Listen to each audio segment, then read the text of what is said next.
In 1950, a mother in rural Ohio could feed her husband and 3 children breakfast for less than a dime. A dime.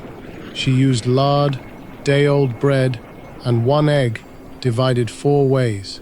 She owned no electric mixer bolted to her counter, no automatic can opener humming on the shelf. But in her kitchen drawers lived 10 tools so ingenious, so perfectly designed for a single task, that a young wife could make a 3-course dinner without ever plugging anything in. Today, almost all of them have vanished. We've replaced them with machines we charge at night. But here's what nobody tells you. These weren't gadgets. They were extensions of her hands. Every tool fit one purpose perfectly. And mothers actually competed, genuinely competed, over whose skills with the first item on this list were the finest. By the time you reach number 7, the tool that could pit a bushel of cherries in minutes, that made summer pie making feel like sport instead of ordeal, you'll understand why we threw away an entire language of kitchen craft that took our grandmothers 50 years to master, a craft that's almost gone now. Then there was the hand-cranked rotary egg beater.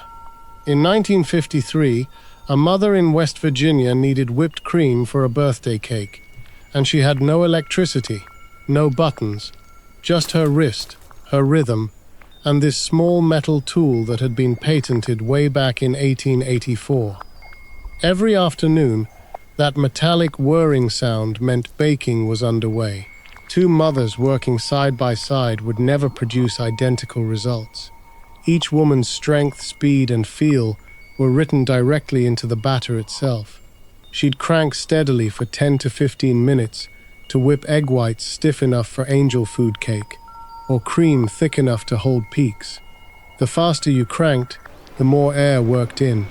No timer, no guesswork, just the feel of the resistance changing under the handle. And here's what made the real difference. By the time she reached the end, she knew exactly how much strength her wrist had left.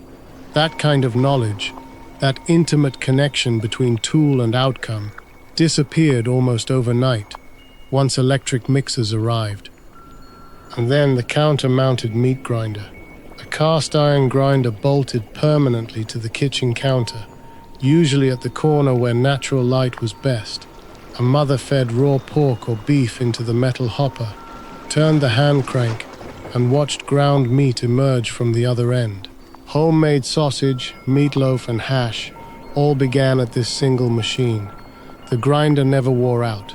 Some were bolted into place for a decade or more. Buying pre-ground meat at the grocery store was possible by the 1950s, but plenty of housewives preferred the control.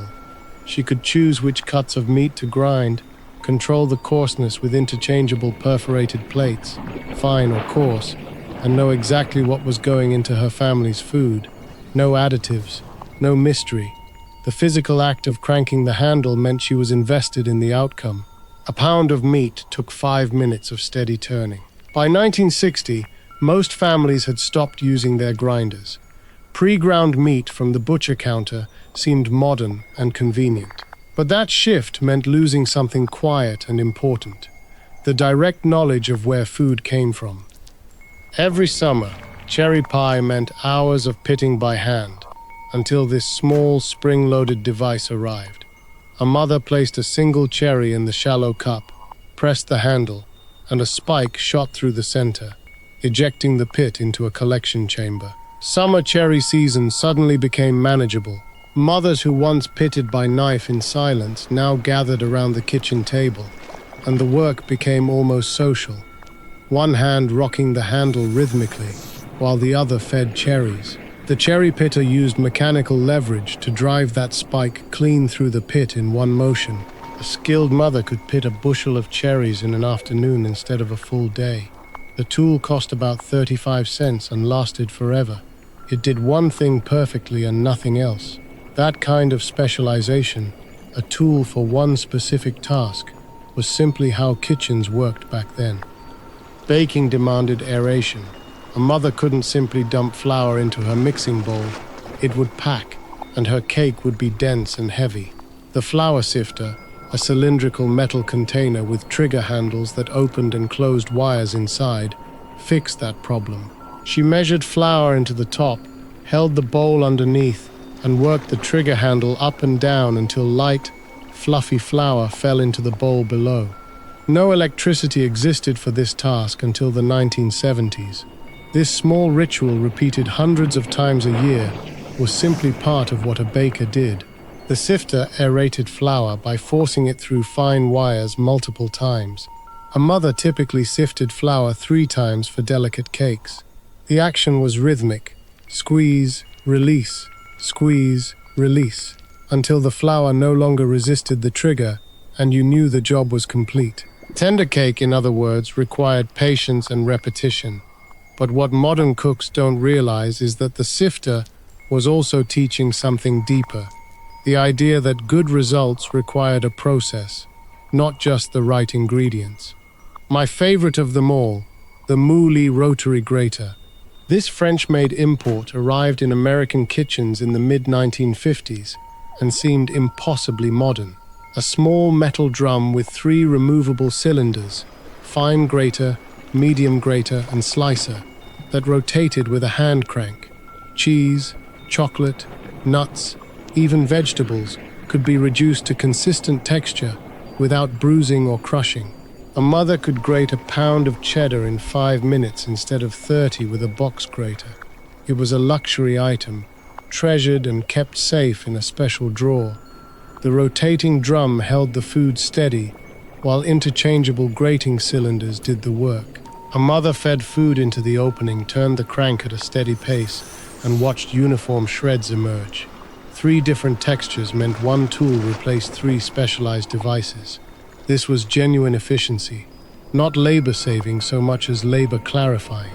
The Mouli represented something new, an import, a status symbol, a sign that your kitchen was modern enough to welcome a French innovation into your American home. Then there was the egg scale. Back in the 1940s, a dozen eggs was just a dozen eggs. You sorted them yourself by eye and prayer. By 1950, standardization was coming, but unevenly. An egg scale appeared in kitchens to solve a real problem. Precise baking demanded uniform eggs. One mother might have a scale with small, medium, and large classifications clearly marked.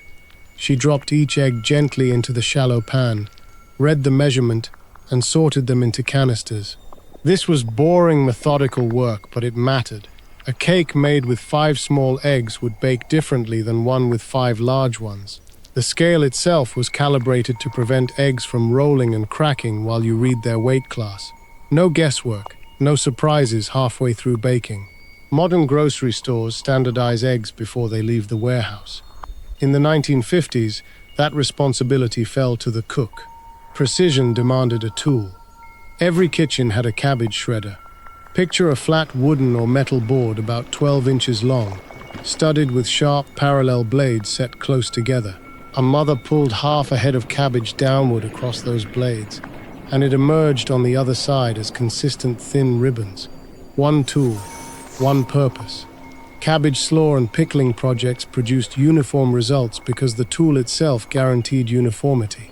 A mother owned this, and nothing that resembled it. No multi-tool, no combination device. Just a shredder that shredded. The blades were fixed at a precise distance apart, ensuring every strand came out the same thickness. A mother learned the angle to hold the cabbage, the pressure to apply, the rhythm that prevented her knuckles from meeting the blades. It was a skill learned by repetition and the small scars that came with learning it wrong once. If you grew up then, you know. The 1950s kitchen was built on the principle that each task deserved its own specialized tool. We've reversed that completely. My favorite of them all might be the pastry bag with metal tips. A canvas or cloth bag, later plastic, fitted with interchangeable metal piping tips of varying sizes and patterns. A mother filled the bag with frosting, twisted the top closed, and squeezed decorative borders, roses, shells, and lettering directly onto cakes and cookies. Homemade birthday cakes were art projects. A mother's skill with a pastry bag communicated something important about her dedication and refinement. Frosting work was where creativity met discipline. Some mothers were known in their towns for their cakes. The metal tips were precision engineered. A small hole or slit produced a specific pattern. The bag itself required steady hand pressure and wrist control. Learning to hold the bag at the right angle, apply consistent pressure, and move at the correct speed took practice. A mother typically started learning this as a girl, watching her own mother work. That transfer of skill from generation to generation, without a video tutorial or a class, that was normal then. Number 9 was the citrus juicer, a manual reamer we called it. A glass or ceramic cone with deep ridges, usually mounted on a pedestal with a collection channel and spout. A mother cut a lemon or orange in half, pressed the cut side down onto the ridged cone, and twisted. The ridges dug into the flesh and extracted juice into the collection bowl below. Fresh lemon juice for pie filling, fresh orange juice for breakfast. This was a daily ritual in homes where citrus wasn't yet available year-round in supermarkets. The reamer was both tool and tableware, often beautiful enough to leave on the counter. The ridged cone's design extracted maximum juice with minimum effort.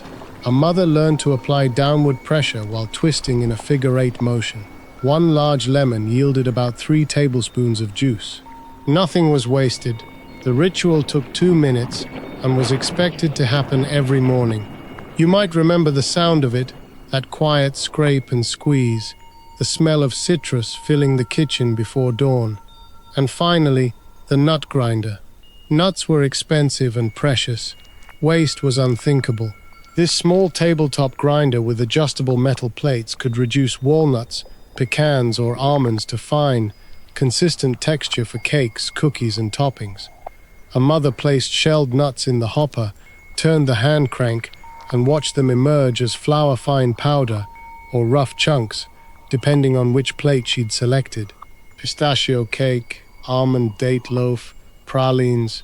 These recipes all began at this single tool. A pound of nuts cost about $1, which was significant money.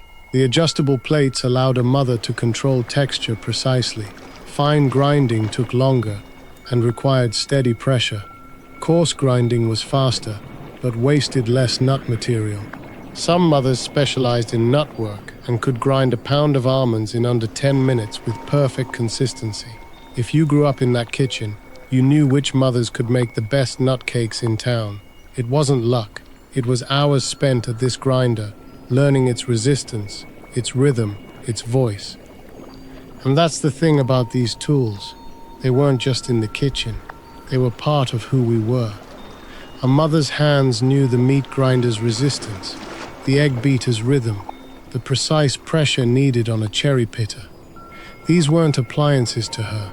They were extensions of skill earned over years, sometimes over decades. You didn't learn them from a manual. You learned them by standing next to someone who'd already learned. And when she was gone, when the kitchen got quiet, those tools stayed behind, relics of a kind of knowledge that doesn't get written down. Did your mother or grandmother have a favorite one of these? Was there a tool in her kitchen that you remember her using with such practiced ease that you barely noticed it was there? Tell us in the comments. We're collecting these memories. If you grew up around these tools, your story matters. There's no algorithm for that kind of history. So if you'd like to keep watching stories like this, we'd be grateful if you'd subscribe.